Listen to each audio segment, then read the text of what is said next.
Hello everyone, I am Dr. Sirajul Faizi. I welcome you in my YouTube channel. Today in this video, we are going to learn about hydrological cycle. Hydrologic cycle. We will learn precipitation, we will learn water balance, components, water balance, human activity. So let us start learning of hydrological cycle with introductions. You know, water can occur in three physical states or physical phases: solid, liquid, and gas, and is found in nature in all these phases in large quantities. Depending upon the environment of the place of occurrence, water can quickly change its phase. So, a number of cycles are operating in nature. A number of cycles are operating in nature. Try to understand. Such as the carbon cycle, nitrogen cycle, and several biogeochemical cycles. The hydrologic cycle, also known as water cycle, is one such cycle which forms the fundamental concept in hydrology. You know, the hydrologic cycle was defined by the National Research Council as the pathway of water as it moves on its various phases to the atmosphere, to the earth, over the and through the land, to the oceans and back to the atmosphere. And this cycle has no beginning or end, and water is present in all the three states: solid, liquid, and gas. You know, my friend, a pictorial view of the hydrological cycle you will see, and it is given in figure. The science of hydrology primarily deals with the land portion of the hydrologic cycle. Interactions with the ocean and atmosphere are also studies. NRC called the hydrologic cycle as the integrating process for the fluxes of water, energy, and chemical element.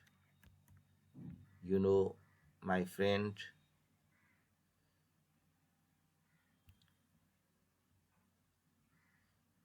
the hydrologic cycle can be visualized as a series of storage in a set of activities that move water among these storage. Among these, oceans are the largest reservoir, holding about 97% of earth water. Of the remaining 3% fresh water, about 78% in storage in ice in Antarctica. And my friends, and Greenland, about 21% of fresh water on the earth is groundwater, stored in sediments. Try to understand. Sediments and rocks below the surface of earth. Rivers, streams, and lakes together contain less than 1% of fresh water on the earth and less than 0.1% of all the water on the earth. Hydrologic cycle consider the motion, loss, and recharge of the earth's water. It connects the atmosphere and two storage of earth system: the ocean and the land sphere, lithosphere and pedosphere. The water evaporates from the earth and the ocean enters the atmosphere. Water leaves the atmosphere through precipitation. The aquifers receive water from the atmosphere by means of precipitation and from the land through rivers and groundwater flow. Water goes out of ocean only through the evaporation.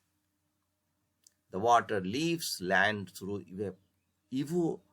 two process here happening: transportation and evaporation. So evapotranspirations, stream flow and groundwater flow. Evaporation and precipitation process take place in the vertical plane, while stream flow and groundwater flow occurs mostly in the horizontal plane. So look at this graph water cycle. The pictorial view of hydrologic cycle, you can imagine how water changing their cycle. The exchange of water among the ocean, land, and the atmosphere was termed the turnover by Shiklomono. And this turnover affect the global pattern of the movement of ocean water and gases in the atmosphere, thereby greatly influencing climate. Since water is very good solvent, chemistry is an integral part of the hydrologic cycle.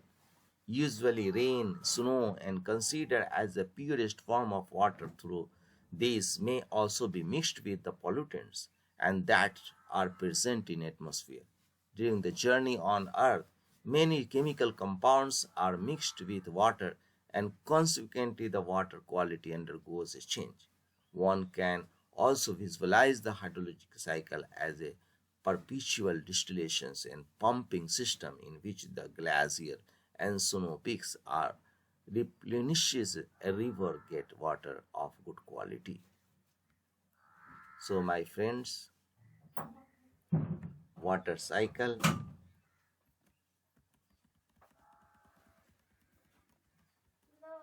we need to study the hydrologic cycle since water is essential for survival of life and is an important input in many economics activities. From the use point of view, the land phase of hydrologic cycle is most important. In view of the complexities and extensive coverage, the study of complete hydrologic cycle is truly interdisciplinary. For instance, the atmospheric part is studied by meteorologists, the pedospheric part by soil scientists, and lithosphere parts by geologists, and the parts pertaining to oceans falls in the domain of oceanographers and a host of other professionals study hydrologic cycle. Agriculture engineer, energy manager, ecologist and environmentalist, public health officers, industrialists, chemists and inland navigation manners. So my friends, this is the contributions for all branches. So component of hydrologic cycle. You know the hydrologic cycle can be subdivided into three major systems. The ocean being the major reservoir and source of water. The atmosphere functioning as the carrier and deliverer of water and the land as the user of water. The amount of water availability at a particular place changes with time because of change in the supply and delivery. On a global basis, the water movement is a closed system, but on the local basis, it is open system. So the major component of the hydrologic cycle are precipitation, rainfall, snowfall, hail, sleet, fog, dew,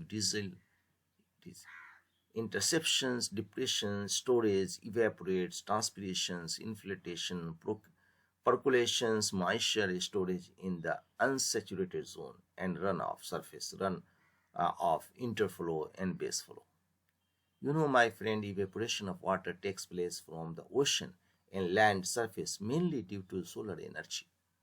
The moisture moves in the atmosphere in the form of water vapor, which precipitate on land surface or oceans in the form of rain, snow, hails, sleets. A part of this precipitation is intercepted by vegetations or building of the amount of reaching the land surface and part of infiltrations into the soil and remaining water run off and land surface to join stream. and these steam finally discharge into the ocean, and some of infiltrated water percolates deep to join groundwater, and some come back to the stream or appears on the surface as spring. So the immense movement of water is mainly driven by solar energy and the excess of incoming radiation over the outgoing radiation. Therefore, sun is the prime mover of the hydrologic cycle. The energy for evaporation of water from stream, lakes, ponds, and ocean and other open water bodies come from sun. The substantial quantity of moisture is added to the atmosphere by transpiration of water from vegetation.